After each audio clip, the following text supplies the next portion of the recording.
Naalala ko lang, Mr. Chair, may instruction po kayo sa LTFRB during the previous hearing to conduct investigation on Ronald's complaint of Mr. Borata. Yes, and apparently, according to Mr. Borata, wala pong ginawang proper investigation at parang may counting tukutan pa. Medyo po si Mr. Borata, mamaya po i-set natin. Thank you, Mr. Chair.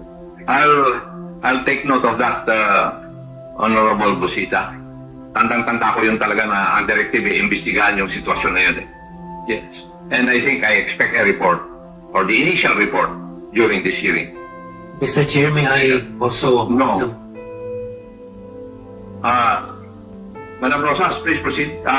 Mr. Randall, you have the authority to answer the questions of the Honorable Rosas. Yes, Mr. Chair, tatanong lang po natin kay Mr. Andal sa Batangas kung ano naman ang sitwasyon ng nalalapit yung buong deadline. Mr. Chair, ano pong sitwasyon ninyo dyan sa Batangas bilang mga divers, operators, consolidated, hindi na-consolidate, or bumalik, no? Mula sa consolidation, Mr. Chair. Thank you. Salamat po. Magandang araw po sa naririto po sa ating pong mga magagaling pong kongresista, sa ating pong mga bisita, taga DOTR po, taga LTFRB, sa mga direktor po, sa lahat po na naririto, magandang araw po. Ako po yung isa pong kinatawag sa Batangas po ng transport ng Piston, at ako po ay may rota na hawak na dalawa. Ang mabigat na po talaga dito po sa hinihingi ng DOT, ng LTFRB na consultation po, sa amin po sa Batangas, para po yung may binibenta, meron pong presyo na pag ikaw na-consolidate, 20,000, meron ng 10,000, meron ng 8,000. At ang isa pa rin dito ang pinakamabigat, bakit po yung bumahawak na karamihan po dito, ay hindi po mga jeepney operator. Sana naman po, Ternan, Guadis. Sana naman po dito, yung bumahawak po ng mga korporasyon at saka po ng kooperatiba, hindi po yung may mga pera na. Kasi sa Batangas po, ako, kaya talang po ng direktor. Wala po rin yung humawak na jeepney operator, una po doon po sa korporasyon, ritag, police. Totoo po yan. Rusyal ng bayan. Yan po ba alam po yung chairman na dapat po, binabatasan naman po yung gano'n, na yung po mga lingkod bayan, ay huwag naman po humawak po ng mga ganyan mga korporasyon at kooperatiba. Kawawa naman po kami. Katulad ko po, yun lang ako pinamumuno.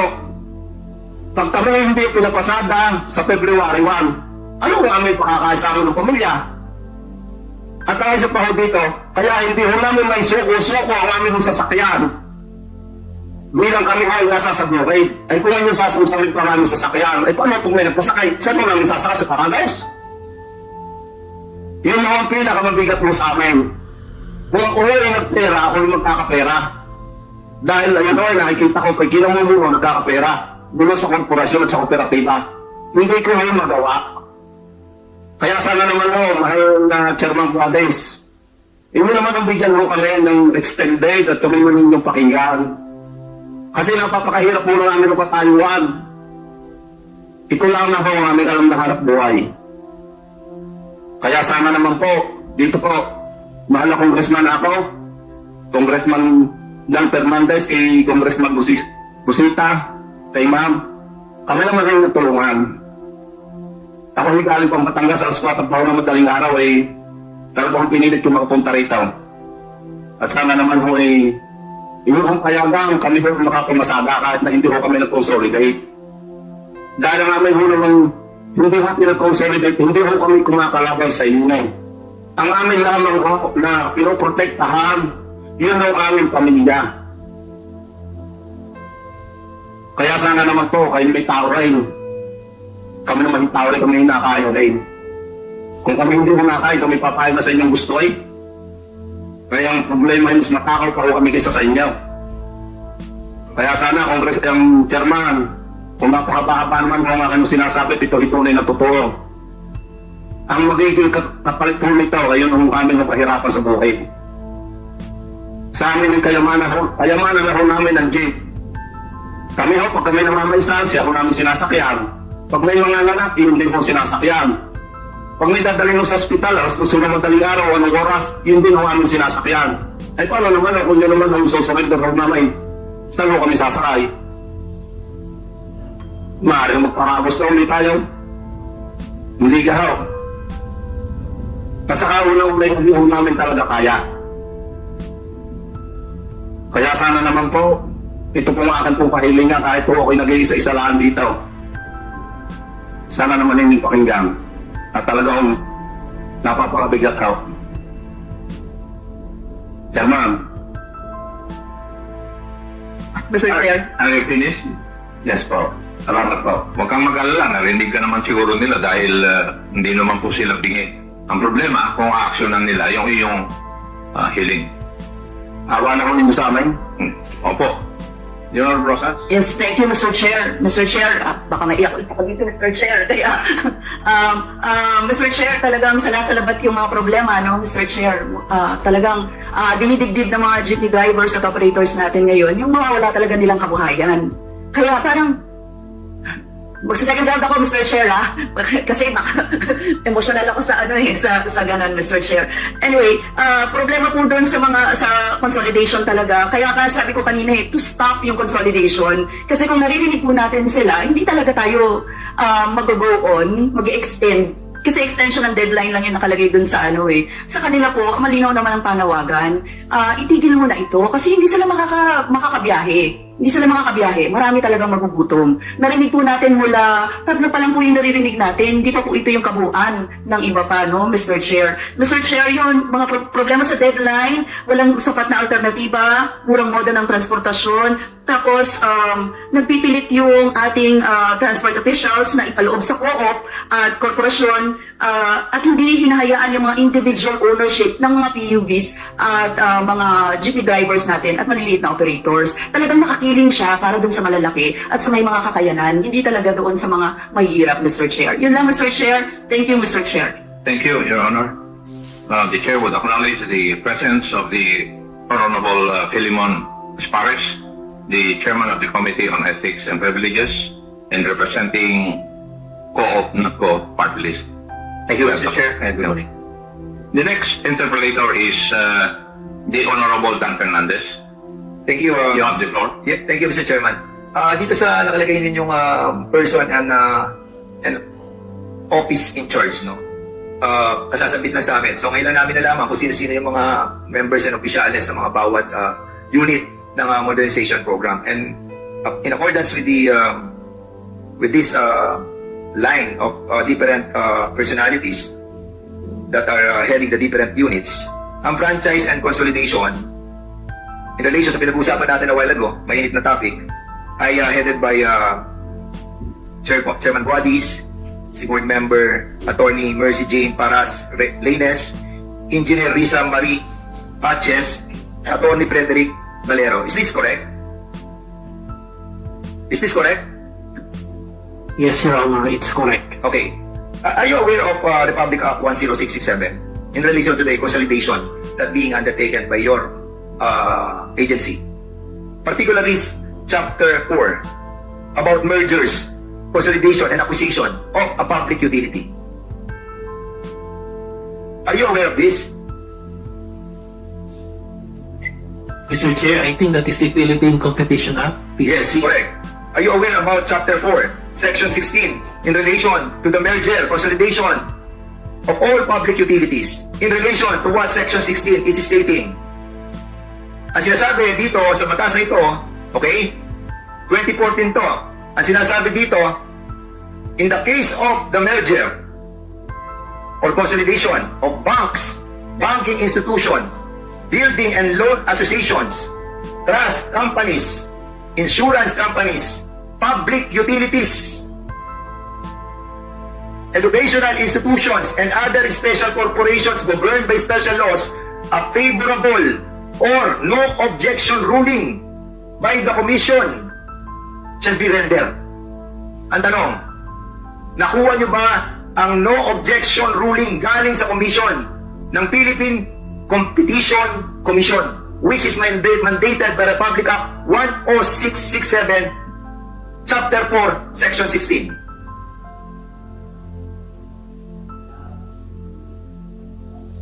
Chairman, board members of LTFRB, you are the head of the franchise consolidation na kung saan kinoconsolidate natin ang lahat ng mga public utilities. And in relation to this Republic Act, it is mandated to have a no objection from the Commission is required by the law. Tanong, dumaan ba kayo sa Commission? Yes or no? Well, Your Honor, because there is no merger or that is irresolved constitution. It's consolidation. Nagko-consolidate to you. Di ba? Ano bang merger? Ano ang consolidation? It's all the same. And this is public utilities. And in accordance to Section 16, kailangan, kasi dito nga sinasabi, ng Commission, kailangan matignan yung kapakanan ng public utilities. And the referral of the regulated agency, which is the LTFRB, is needed as well. Nakalagay dito. Ano nakalagay dito, ha? Section 31, fact-finding, preliminary inquiry, the Commission, motu proprio, or upon the filing of a verified complaint by an interested party. Kaya yung mga members natin, lahat yung interested party, pwede kayong mag-file ng verified complaint by an interested party or upon referral by a regulatory agency, which is LTFRB, shall have the sole and exclusive authority to initiate and conduct a fact-finding or preliminary inquiry for the enforcement of this act. Ang ibig sabihin, kailangan mo nila makita. Ano yung problema ng mga consolidation? Yun ang mga na-experience ngayon eh. Nung ating mga drivers and operators, na natatreten sila na kapag hindi kayo sumama sa consolidation, paghuhuli na sila. You are threatening all these people. At ito ang gustong iwasan ng batas ng 10667 na magkaroon ng parehas na pagtingin ang ating gobyerno sa ating mga consumers. Pero hindi kayo dumaan dito sa proseso na sinasabi ng Republic Act 1067. Now, ang tanong, have you violated a provision of this Republic Act 1067? Chairman, board members, have you violated? No, sir, because the merger has a legal definition under the corporation law. What the LTFRB It's exemption. Exemption is Section 79. And according to Section 79, ang sinasabi niya, okay, and I will tell you, of the Corporation Code of the Philippines, any dissenting stockholder in stock corporation may exercise his appraisal right in accordance of the code. So, ibig sabihin, may karapatan yung mga stockholder, para na sa gano'n, i-appraise nila ng sarili nila. As a matter of fact, Chairman Boadis, hindi nga kayo conduct ng ng bidding eh. In relation to the many corporations and cooperatives that I have spoken with, andito sila. And I wanted to invite yung nakausap ko ng isang araw. I don't know if they have been invited, Mr. Chairman. From the MTR Metro Rizal, yes, Mr. Chairman, because I believe that they have talked to the chairman himself, no? But they went also to my office and now we have discussed the corruption that is being done, not by the agency, but the corporation, the cooperatives, and the manufacturers. We want to establish in this committee that true enough, ang sinasabi ni Speaker Martin Romualdez, may corruption na nagaganap. And in here, we will be discussing it, Mr. Chairman. So may I invite yung sa kooperatiba ng Metro Rizal. Andyan ba sila? Metro Rizal? Can we invite them, Mr. Chairman, at opening po natin sila para makita po natin kung ano po yung katotohanan. And may I request that we take their oath because if we find them lying as well, pwede din natin sila i-contempt dito. So makita natin kung sino nagsisinungaling, Mr. Chairman.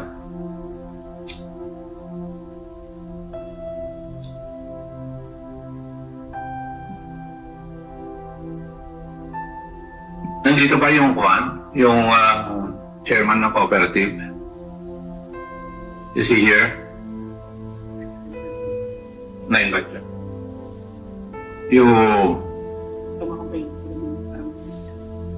Sige, okay. So, nandiyan na sila. What you wanted to find out, kasi when you went to my office and discuss about, can you kindly, introduce yourself and your position on that cooperative, please? And what is the name of your cooperative? Magandang umaga po sa inyong lahat, lalong-lalo sa ating mga Honorable. Ako po si Jaime Valdez. Ako po ay member cooperator ng Metro Rizal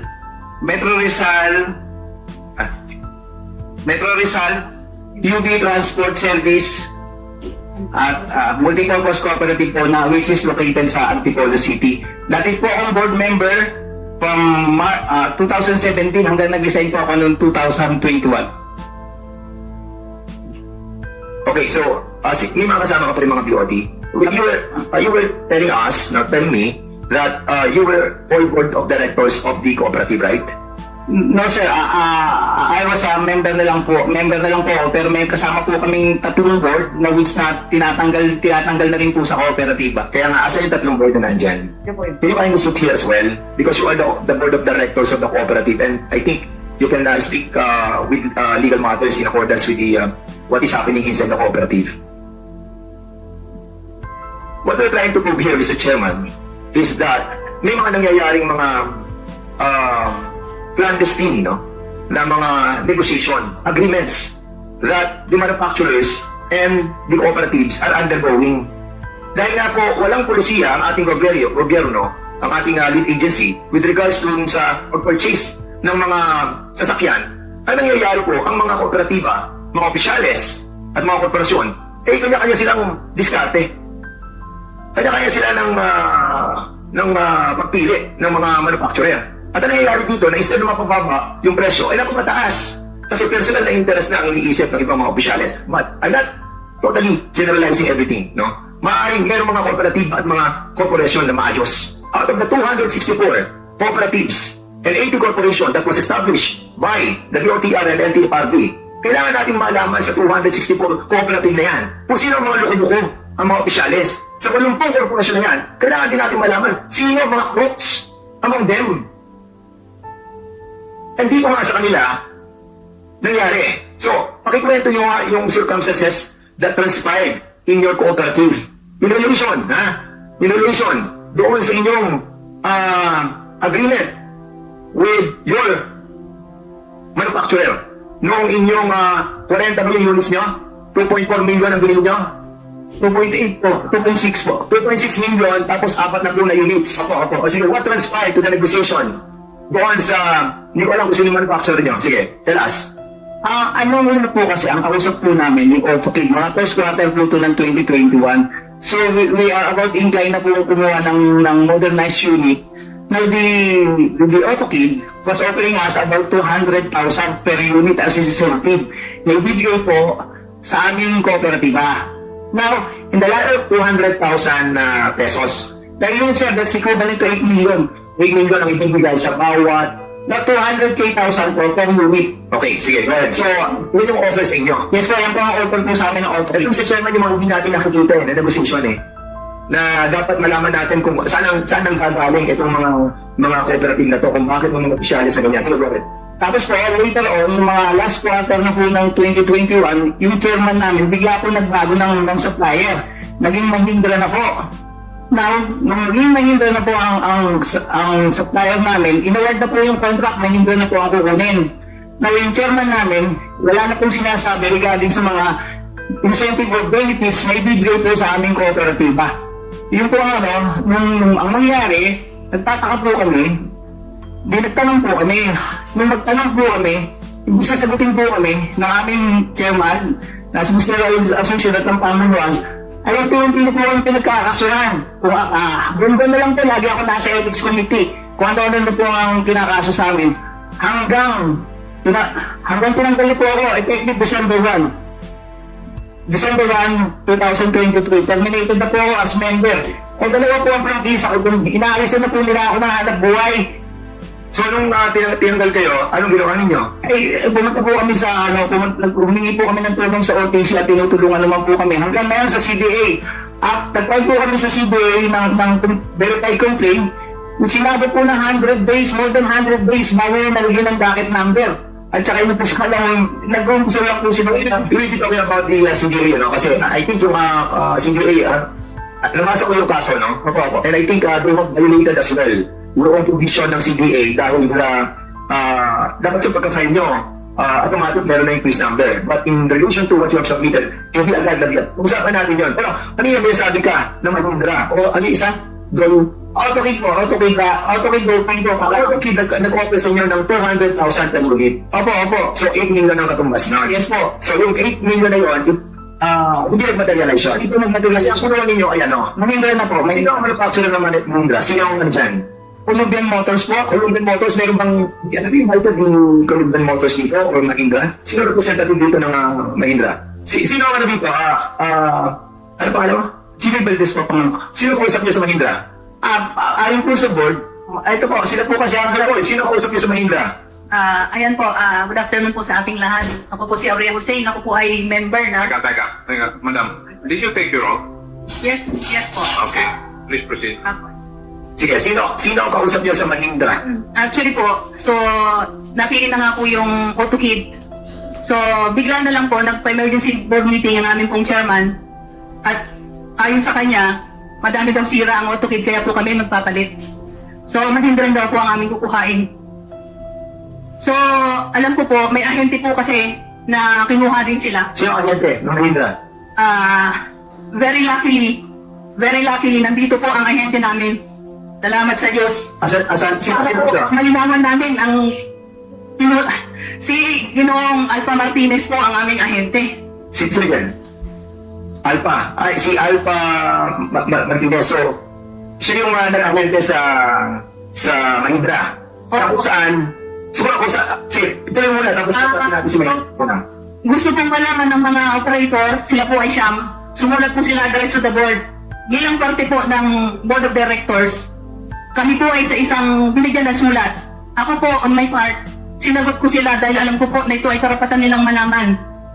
Ang transparency at lahat po ng nagaganap sa aming kooperatiba. Pero sad to say po, Mr. Chair, na ako po bilang dating vice chairman din po, ay hindi ko po din alam ang maraming transaksyon na ang aming kooperatiba. Lalong-lalo na po ang Mahindra din. Bakit po ang kanya pong sabi, ito po ay under ng non-disclosure agreement.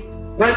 Ano na-disclosure agreement? Sa kooperatiba? Yung ng manufacturer, saka ng cooperative? Yes po, kasi tinatanong po ng mga operators na ito na sumulat sa aming pong kooperatiba kung ano-ano po ang mga incentives na binigay. Previous po na binigay ni Mahindra sa amin. Bakit po kasi kami nagtataka? Sa 200,000 inayawan nila, ba't sila lumipat sa Mahindra? Baka malaki po ang bigayan dito. Hindi ko po alam kung magkano. So pakitanong na lang po ang aming, Siguro, po siya ang aming ahente. Siguro, maybe allow Mr. Chairman to check from Mahindra to confirm itong mga sinasabi ng ating mga members ng BOD kung talagang merong sinasabing incentives, commission, SOP. So iba-ibang tawag po dyan, Mr. Chairman Nag-negotiate po ang mga kooperatiba sa mga manufacturers at ang pinag-uusapan po nila magkano yung makukuha. As a matter of fact, Mr. Chairman, kung ito nilalagay sa book of accounts ng kanilang kooperatiba and being considered as donation, okay yun. Ang problem kung hindi nilalagay sa book of accounts ng kanilang kooperatiba, and that's the problem they are divulging right now. And we wanted to find out, siguro, lucky, ano yung tinatawag na patient na Mahindra. Ito kayo di-confirm yung mga sinasabi nila. Magkano ba talaga ang binigay ng Mahindra sa kooperatiba? Mr. Chair, Your Honor, Yes. Good morning po, Alpha Martinez po. okay. Chairman. Before you answer the query of General Fernandez, please allow me to recognize the presence of the Honorable Raul Angelo Bongalon, representing party list Ako Bicol, and the Honorable Joey Sarte Salceda, Chairman of the Committee on Ways and Means, representing the 2nd District, Province of Albay. Welcome po kayo.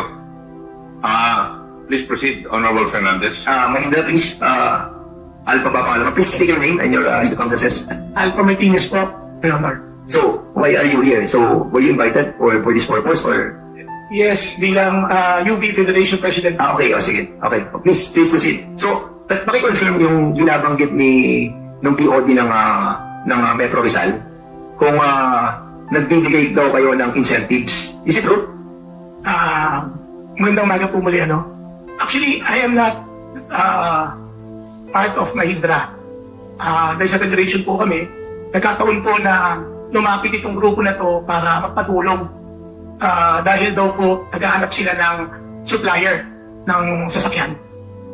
At nung pong time na parang inayawan nila yung AutoKid, sa akin po sila lumapit at tinulungan ko po silang makilala, dinala ko po sa Olympian Motors. Okay, so after that, you have the authority coming from the Mahindra or paano ba nangyari? Ang may authority kasi noong time is Mr. Army, yung director sa sales. Pero yung sinasabi nila na nagbigay ng incentives dun sa kooperatiba, through sa iyo, nagbigay kayo ng incentive. Opo, nagbigay po. Magkano binigay? Nasa 14 to 16 million. Sa kanino? Sa entire na 40 units na in-acquire po nila. So sa 40 units, nagbigay kayo ng 18 million. No, 14 to 16 million. 14 to 16 million. Eh kung di-divide mo ang 16 million sa 14, magkano pumaputak? That is 400,000 per unit. Yes, Your Honor, pero pwede ko po bang i-explain? Yes, okay. Oo. Ano, yung 400,000 na binigay nyo sa kooperatiba worth 14 to 16 million, ano naging usapan at agreement doon? Kasi, DOD sila doon eh. Alam niyo ba yung negosasyon na nangyari between Hindi. yung kooperatiba? Alam niyo yung nangyaring 16 million was given to the cooperative? Hindi ko namin alam, sir, kaya po kami, kahit board member po ako, board of director, ay hindi po yan napag-usapan sa aming meeting at ngayon po lang din po for the first time nalaman na ganyan po pala kalaki ang ibinigay na Sige, okay. Give the benefit of the doubt sa kay Mr. Alpa, no? Kung ano yung pumapatak sa 400,000 per unit. Ayun. Baka naman kasama dito yung mga gastos. Yes, exactly. Sige, explain. Your Honor, ganito po kasi ano, parang bumibili po kayo ng isang bagong unit na sasakyan. Meg, with your indulgence, Yes, Mr. Chairman. you are not part of Mahindra. Tama po. You are invited here simply because you are the president of the UB Express Federation Tama po. and voting as an agent of Mahindra. Would that be correct? Tama po. So, sigurado lang. Ako. Para maliwanag. Malinaw yung ating kwan. Kasi ibabase namin yung pagsasagot mo dun sa affiliation mo kasi. So, you are here as the president of the UB Express Federation and as an agent of Mahindra. Tama po ba yun? Hindi po ako talaga agent nila. Ako lang po yung tumulong para ma-acquire po yung... Kayo po yung tumulong. Opo. Pero sa pagsasagot mo sa katanungan ni Honorable Fernandez, parang nandun ka na rin sa loob kasi alam mo rin yung amount kung magkano ang ibinigay siguro as sales commission doon sa kooperatiba. Tama po. Yes, tama. Okay. Your Honor, you can Yeah, you don't have to be afraid, Mr. Alpa. You have to be truthful on this, As a matter of fact, there is no guiding principle on the agreement or the arrangement being done by the cooperative and the manufacturers. That's the reason why I'm trying to insist that there should be a competitive selection process or a bidding process that will be conducted by this cooperative. Otherwise, buskanan to. Lahat ng mga cooperative, lahat ng mga corporations, they will be dealing with all the different manufacturers on their own. Especially kapag yung mga opisyalis ng mga cooperative are crooks.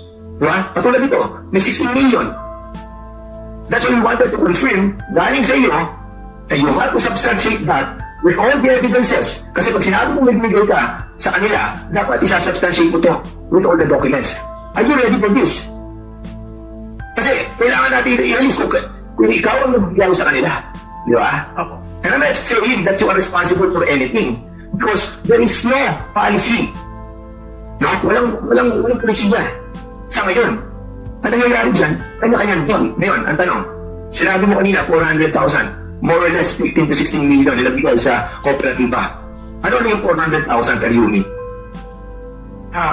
Anong breakdown ng gastos? At least 400,000 totally yung mabigay para sa opisyalis ng kooperatiba or ito pumunta doon sa mga gastos ng documentary stamp, yung mga tinatawag na insurance, yung mga charter boat rates, BIR, lahat yan kasama pagbili mo ng sasakyan Ngayon, ang tanong, yung binigay mo 400,000, anong detalye ng 400,000? Para malaman natin kung yung 16 million na binigay doon sa kooperatiba is nagmamatch doon sa gastos ng pagbili ng sasakyan. Sige, go ahead. Ay. Bali po yan ay parang package po. Pag bumili ka ng isang unit, free insurance, free chattel mortgage, no? So, andun po lahat po ng Elemento. elemento dapat bayaran, in particular cost doon sa pagbili nila ng sasakyan, ay tinulong po, tinulungan po ng Colombian Motors. Para, kasi po, ito pong transaction na to naganap, actually, after pandemic, 2021 ng December. So, naintindihan po ng Mahindra na medyo nahihirapan ang ating mga kooperatiba dahil sa pondo.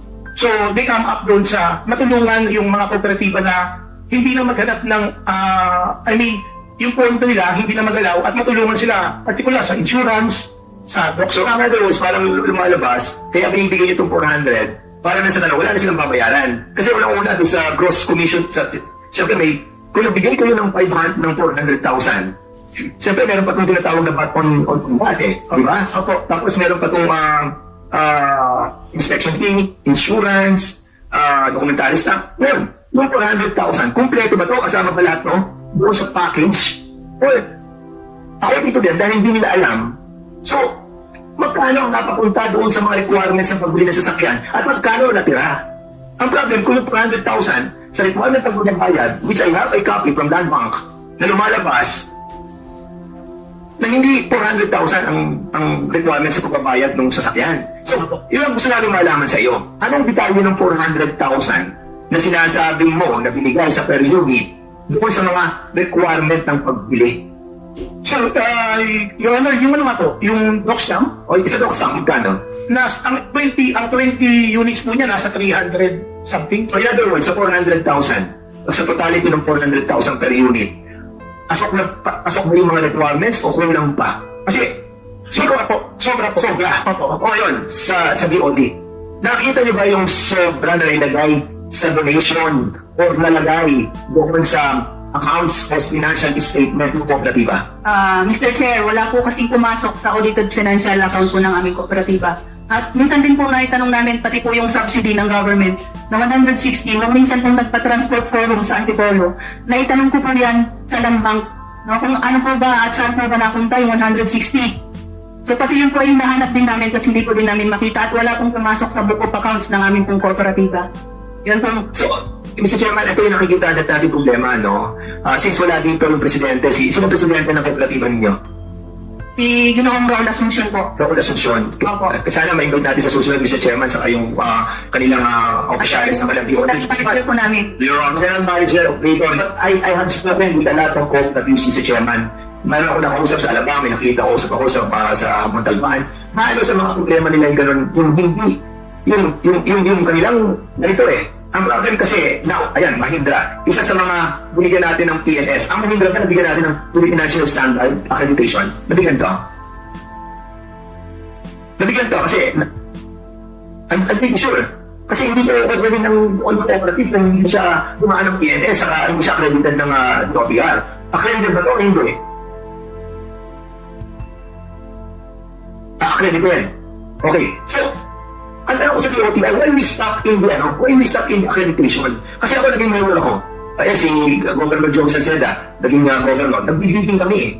So, paano din yung pinatawag na Philippine National Standard? Kami, meron din kami pinatawag ng mga qualification. Matapos ang qualification, ina-accredit namin sila. After na accreditation nila, nagkukonda kami ng bidding process. Nagbigay kami ng TOR. Ang problem natin, nag-start tayo sa PNS, nag-start tayo sa accreditation. Bakit tayo hindi nagbigay sa mga yan? May stay ang pera ng gobyerno. 285,000 ang binibigyan natin government subsidy. At tulad yan, meron ng usapan, agreement, hindi natin naiintindihan kung saan napupunta yung pera ng gobyerno na binibigyan natin sa bawat unit. So, ang tanong sa LTFRB, kailan yung papasok yung ganitong klase ng provision na kung saan magkaroon tayo ng bidding process in relation to 7,664 units already being approved and 14.2 billion have been released by Land Bank and Development Bank of the Philippines. And meron tayong nasa pipeline natin na 25 billion. So, paano natin makuproteksyonan ng pera ng bayan? Kung hindi natin papasok ko sa PCC na in accordance with the Public Act 10667 requires the regulating entity M, yung very pag-complete ng ating mga kababayan, na kailangan muna ng what do you call that? Tinatawag na no objection on the part of the commission. Di ba? Sir. Okay, magtatanong na ako. Kasi ano ko sa nawa ng chairman, magtanong na ako. Okay, so, LTFRB.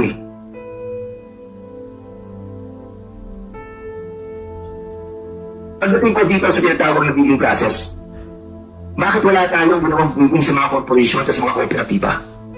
Bakit hindi natin minandig? Hanggang PNS lang tayo. Hanggang accreditation lang tayo. Hanggang doon lamang. Tinigil na natin. Are we protecting somebody here? Sino ang nagbibigay ng PNS? Anong department? Anong unit ng organization program? Anong sasabi na? Ano pinigilin namin? Mr. Chair, Yes, application for the PNS, it is the Department of Trade and Industry who gives the accreditation for that. We simply look into those that were accredited by BPI.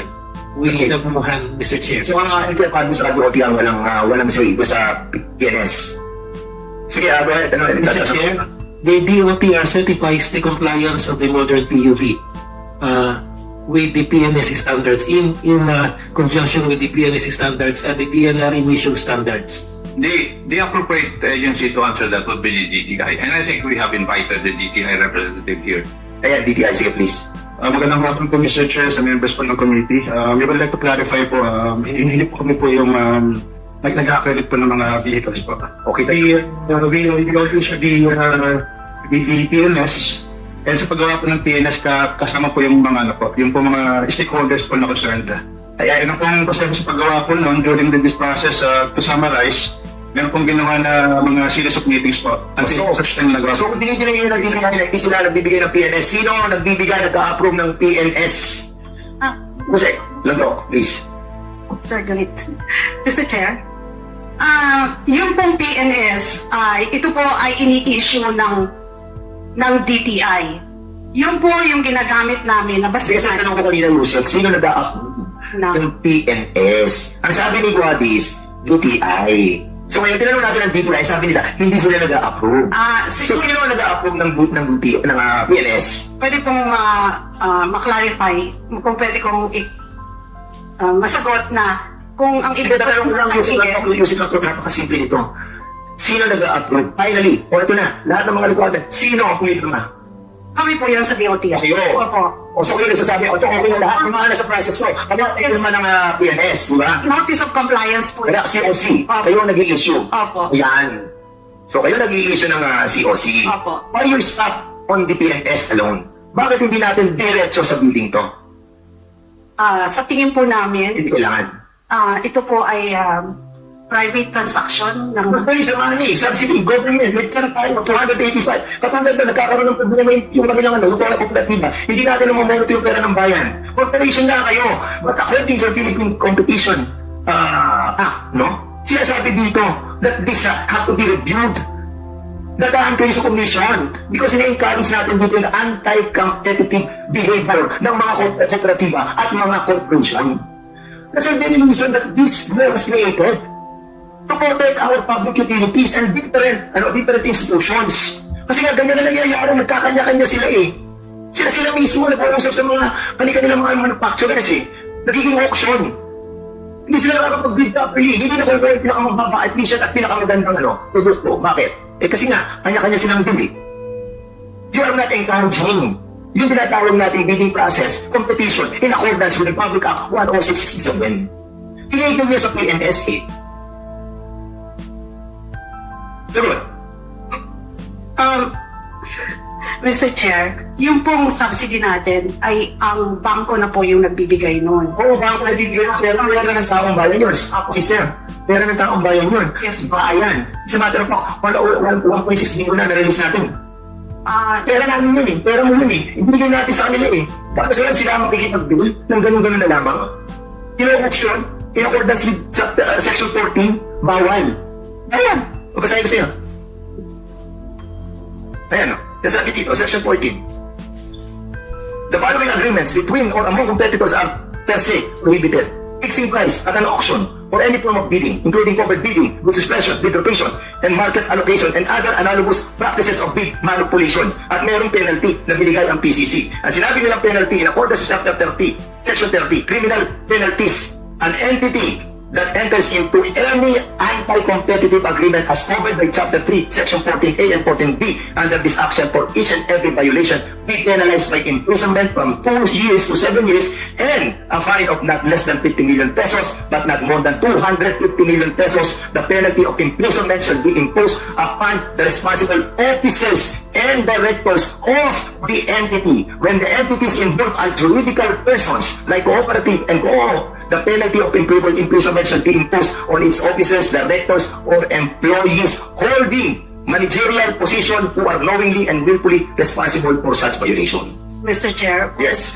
may we study further about it, the recommendation that Ma'am Yusef, please. Kasi po, tingnan niyo po, 7,664 units na po yung ating kinuha. 14.2 billion na po ang na-release na pera dyan. 1.6 billion ang pera ng tao. Walang bidding na nangyari. Kanya-kanya sila.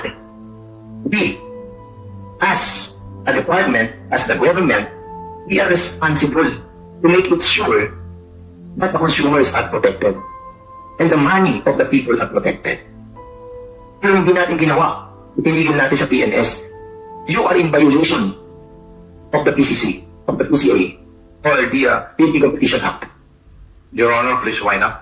Kaya, Mr. Chairman, I'll go up with the next round, no? 7,600 na po yun. Wala na po tayo nagawa. Nalabas na yung loan. 14 billion yun. So ngayon, merong pending na 25 billion. Make it sure na sana mabid na to. So, makipag-coordinate pa tayo sa Philippine Commission, Philippine Competitive Commission. I talked to Attorney Mike Aguinaldo a while ago. Kaya ako lumalabas kasi tinatanong ko sa kanya. Ang sinabi niya, ang cooperative, meron sila tinatawag na threshold. Kapag umabot ng certain milyon, kasama sila for sa review ng commission. Siya mismo nagsabi. So, meaning, dapat yung consolidation nyo, itaan natin sa kanila. Public utility tayo eh. Sinasabi sa Section 16 eh. Huwag po natin sayangin yung pera ng bayan, nakakahiya din sa tao eh. Yun lang po, Mr. Chairman, sa second round na lang po. Thank you. Mabuti na.